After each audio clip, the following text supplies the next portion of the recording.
nosotros somos los alumnos de primero de bachiller de Ariel Nevero y hoy os vamos a presentar nuestro proyecto sobre el vermicompostaje de los bioresiduos y hemos trabajado con ayuda de científicos y con Ariel Protección Ambiental.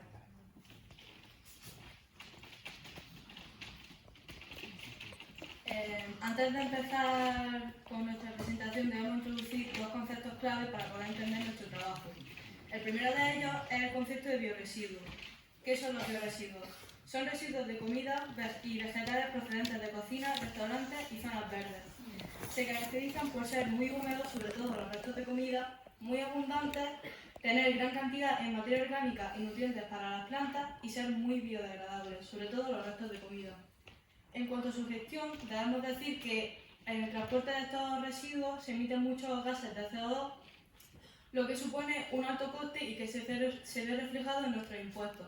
Además, tiene una gran posibilidad de reciclaje. El otro concepto clave sería el concepto del vermicompostaje en sí. El vermicompostaje es un procedimiento que utiliza bioresiduos y lombrices para poder obtener compost. Debemos decir que es una tecnología de bajo coste y que nos permite reducir residuos, obtener abono orgánico, mejorar la biodiversidad del suelo y bueno, las especies que se utilizan para hacer este tipo de procedimientos son la Eisenia fétida y la Eisenia andrei. Y en nuestro caso nosotros hemos usado la Eisenia andrei.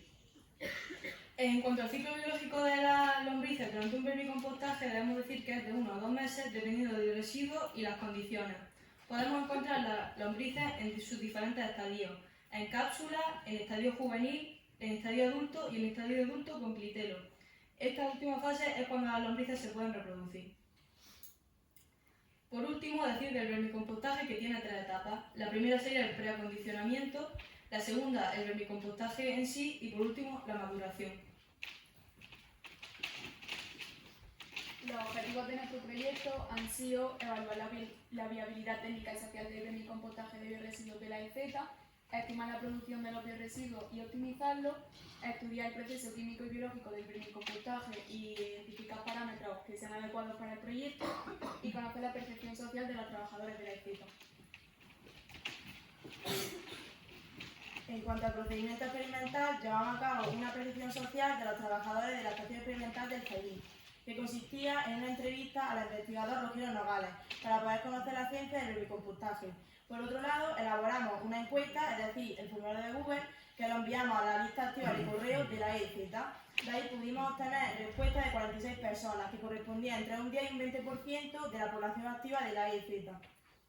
Por otro lado, hicimos un procedimiento experimental en el laboratorio, que consistía en un vermicompostaje con tapes de 5 litros. Los ingredientes eran restos de poda y restos de comida de la cafetería. Hicimos distintos tratamientos, en total 6, con distintas mezclas. El primer tratamiento tenía 1 de comida y 5 de poda, el segundo 1 de comida y 1 de poda, el tercero 5 de comida y 1 de poda, y el tratamiento 4, 5 y 6 tenía las mismas mezclas, pero añadimos lombrices. El tiempo de incubación fue de 3 meses y medimos el pH, la conductividad eléctrica, la temperatura, la humedad, la masa, el volumen de las mezclas y la emisión de CO2. Por último, hicimos un análisis de la supervivencia de las lombrices. En el tratamiento 4, 5 y 6 añadimos lombrices, en total 20, e hicimos un conteo a los 2 o 3 días. En caso de supervivencia, habría que contar el número de lombrices adultas, el número de lombrices juveniles, el número de cápsulas y la presencia de lombrices cliteladas. En caso de no supervivencia, habría que repetir el test después de terminar la experimentación a los 3 meses.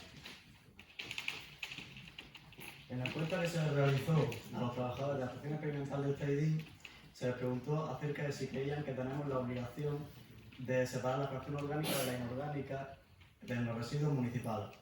Aquí la mayoría votó que sí.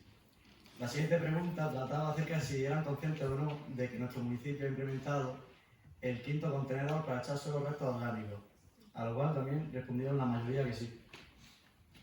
Las siguientes preguntas tienen que ver acerca de la percepción de los trabajadores sobre los restos que se desechan en el día a día y al año en el edificio. Aquí nos dimos cuenta de que tenían una percepción un poco equivocada de lo que realmente se produce, ya que creían que se producía hasta 20 kilos por encima de los que realmente se desechaban en la cafetería, que eran entre 0 y 5 kilos. Lo contrario pasaba con los restos de poda que se desechaban al año, que eran más de 10 contenedores y la gran mayoría pensaba que eran entre 2 y 8. Por último, le hicimos un cuestionario acerca de futuros beneficios y proyectos relacionados con el vermicompostaje. Aquí hubo una gran variedad de respuestas, ya que todos creían que podía haber beneficios tanto en lo científico y divulgativo como en lo agrícola y ambiental, e incluso en lo económico. Y acerca de futuros proyectos, todos querían participar, ya fuera de forma activa como participante o en forma de consumidor o simplemente como curiosidad. Bueno, pues aquí tenemos las gráficas de las distintas cosas que hemos ido midiendo a lo largo de los días. Por un lado hemos medido el pH, que podemos ver que en el T3 y el T6 son las mezclas donde mayor pH han tenido, debido a la degradación de los alimentos, ya que estas mezclas son las que tenían más porcentaje de alimentos. Luego hemos medido también la conductividad eléctrica, en la que hemos podido ver que el T1 y el T4 son las mezclas más estables, que son las que tenían 1 de comida y 5 de poda. También otra cosa que hemos medido ha sido la masa de la mezcla del vermicompostaje, en el que hemos visto que el T1 y el T4 son las mezclas que menos masa y volumen han perdido. Y por último también hemos medido la emisión de CO2, en el que podemos ver que al principio los tratamientos que mayor emisión de CO2 tenían eran el T3 y el T6 debido a la degradación de los alimentos. Pero al final el tratamiento que más CO2 ha emitido es el T4, ya que ha sido el único tratamiento en el que las lombrices han sobrevivido. Viendo los resultados que tuvimos, descubrimos que solo había supervivencia en las lombrices en el T4, donde era una porción de comida y 5 de poda, y tenía lombrices. Después de 3 meses de experimentación hicimos un recuento donde descubrimos que había un total de 21 lombrices adultas, más de 25 lombrices juveniles, más de 500 cápsulas y había presencia de lombrices cristaladas. En el caso de que no sobrevivieron, porque algunas no sobrevivieron, tras 3 meses se repitió el test en el T5 y en el T6 y vimos después de un plazo de 3 a 4 días que sí sobrevivían óptimamente. El resumen de estos resultados es que los trabajadores de la EEZ tienen una buena percepción por el vermicompostaje de los biorresiduos. En general creen que puede beneficiar a la EEZ en muchos aspectos e incluso algunos quieren participar de forma activa. Y también descubrimos que hay una sobreestimación de los productos de residuos de comida que se hacen en la cafetería, que realmente son 5 kilos al día, y una infraestimación de los restos de poda, que son más de 10 contenedores al año. La mezcla que mejor ha funcionado es la T4, que llevaba un volumen de restos de comida y 5 de poda. Sobrevivieron todas las lombrices, de la que menos pérdida de volumen y masa tuvo. Desde un punto de vista biológico y químico ha sido la mejor.